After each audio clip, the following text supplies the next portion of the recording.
into the land of promise, into Canaan. There was a 40-year period. And this is symbolic or biblical imagery of what God had for the church when He brought them out from underneath the law and then brought them in 40 years later into what God really wanted the church to have.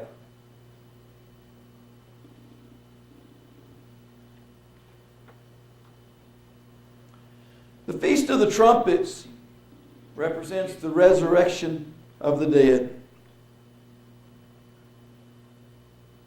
Historically, the temple was destroyed on August the 5th, A.D. 70. 50 days later, the Feast of Trumpets occurred. September the 23rd, AD, 70 A.D.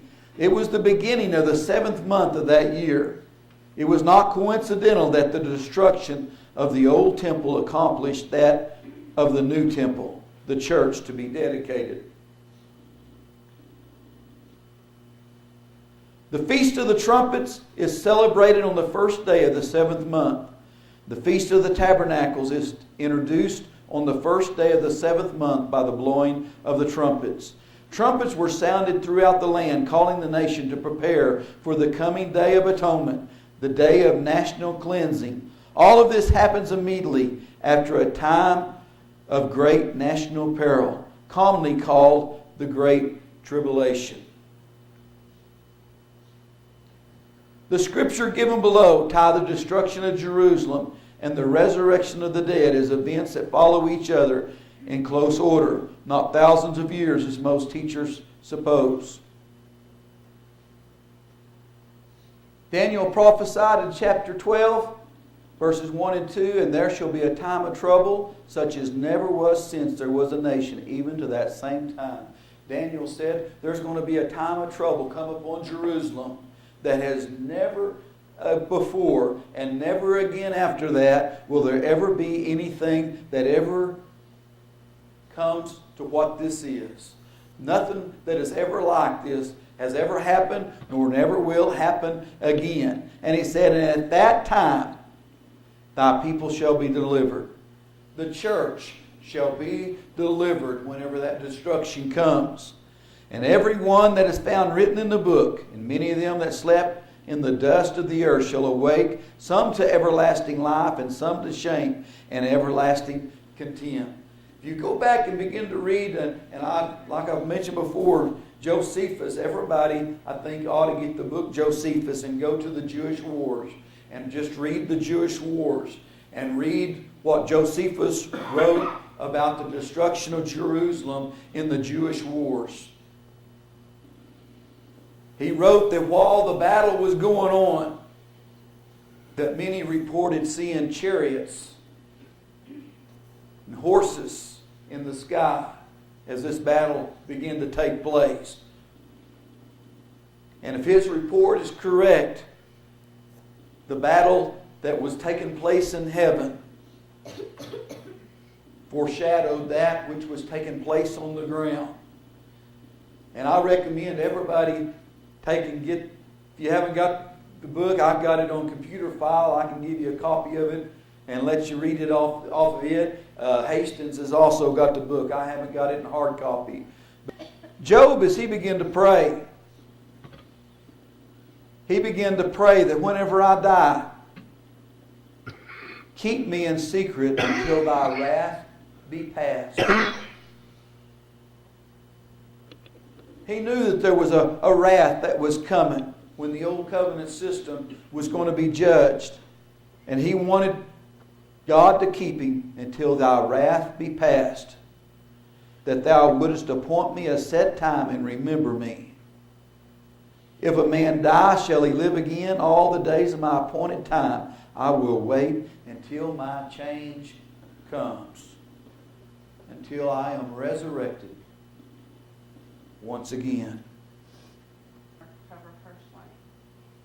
Isaiah also prophesied, "Thy dead man shall live together with my dead body, shall they arise."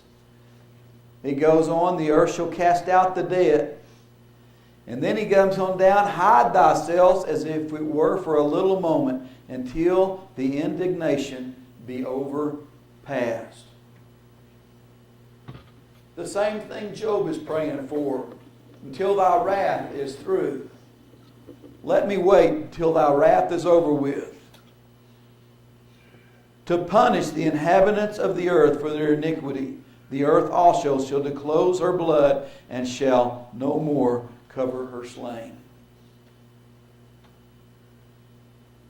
Revelations, John makes mention also of that same wrath that the Old Covenant prophets prayed, God, let me wait until thy wrath is come.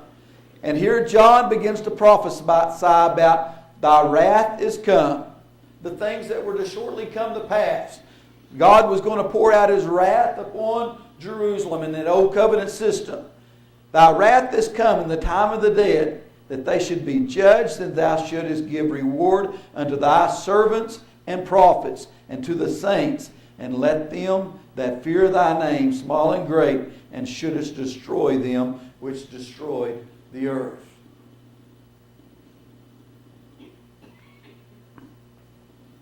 The fulfillment of the Feast of the Trumpets.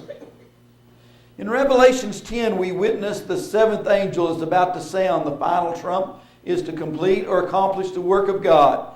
And at the end of the age, central to our understanding of this scripture is our understanding of the Feast of the Trumpets. The Feast of the Trumpets is the fifth in a series of 7 feasts. The spiritual significance of the 7th month is rest. The whole prophetic drama comes into God's Sabbath. It was essentially finished.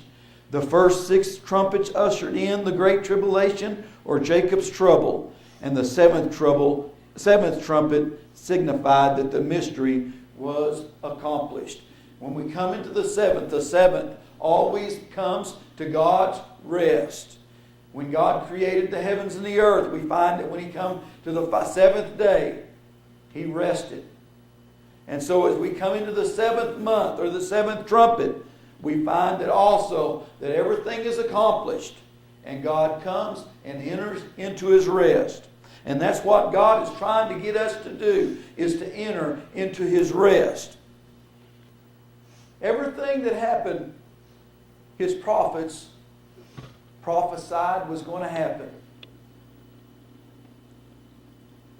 And as Jesus went into Jerusalem, we read at one time that He said we're going into Jerusalem so that everything that's prophesied by the prophets might be accomplished. The crucifixion of Jesus Christ was the beginning of accomplishing all the things. And when He went to Jerusalem, it was so that all the things that were accomplished, that were prophesied by the prophets, might be fulfilled.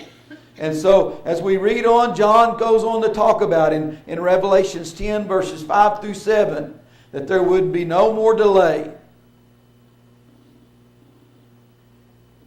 Why? Because He said the time is at hand.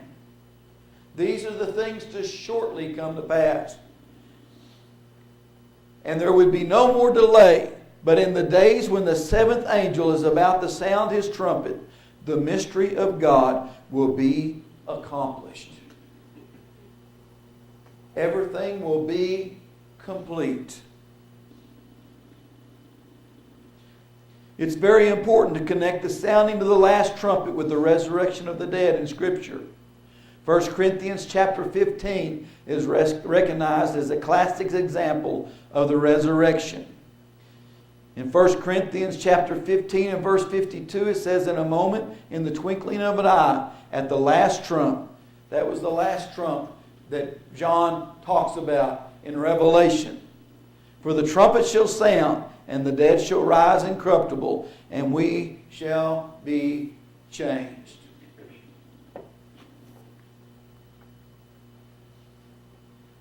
After the destruction of Jerusalem, the elect of God were gathered and given their reward.